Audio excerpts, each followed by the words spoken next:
আরেকটি স্পষ্ট বার্তা দিতে চাই, এই বাংলাদেশের মাটি থেকে আওয়ামী লীগের নাম নিশানা মুছে ফেলতে হবে।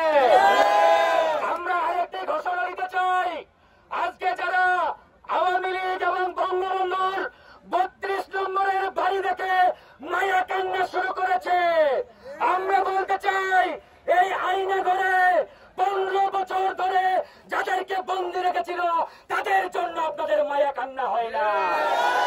সোহেল তাজকে স্পষ্ট করে বলতে চাই, আওয়ামী লীগকে যদি এই বাংলার মাটিতে আবার পুনর্জন্ম দিতে চান, আমরা এটা এক বিন্দু পরিমাণ মেনে নেব না। এই সোহেল তাজকে গ্রেপ্তার করতে হবে।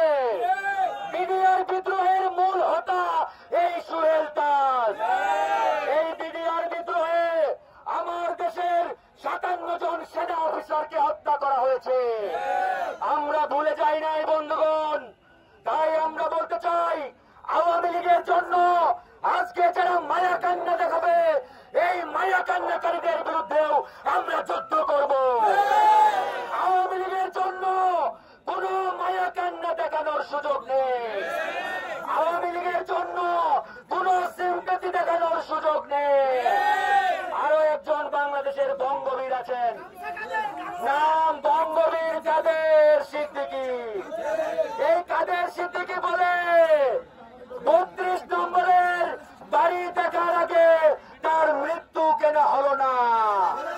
আমরা এই কাদের সিদ্দিকীকে বলতে চাই, এই খুনি হাসিনার কাছে শত শত বিরোধী দল এবং জনগণের মৃত্যু হয়েছে। এই হাসিনার হাতে খুন হয়েছে শত শত মানুষ, কিন্তু এই মানুষদের জন্য বঙ্গবীর কাদের সিদ্দিকীর মন কাঁদে না। এই কাদের সিদ্দিকীর মন কাঁদে ওই বঙ্গবন্ধুর বাড়ি দেখে। তার মানে এই কাদের সিদ্দিকীদের কাছে মানুষের জীবনের চাইতে ওই ইট কংক্রিটের বাড়িগুলোর দাম বেশি।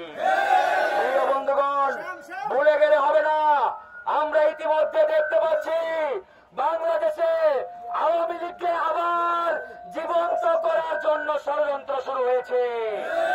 আমরা বলতে চাই, এবার সাপ মেরেছি, সাপের লেজে বিষ রাখবো না। এই সাপের নাম আওয়ামী লীগ, আর এই আওয়ামী লীগের সাপের লেজ ওই সোহেল তাজ, বঙ্গবীর কাদের সিদ্দিকীরা। তাই আমরা বলতে চাই, সাপ মেরে লেজে বিষ রাখা যাবে না বন্ধুগণ। আমরা এই লড়াই ততক্ষণ পর্যন্ত চালাবো যতক্ষণ না পর্যন্ত সচিবালয় থেকে শুরু করে বাংলাদেশের প্রত্যেকটি অফিস আদালত থেকে এই ভারতীয় দালালদের আমরা হটাতে পারি, বিতাড়িত করতে পারি। ততক্ষণ পর্যন্ত আমাদের লড়াই চলবে।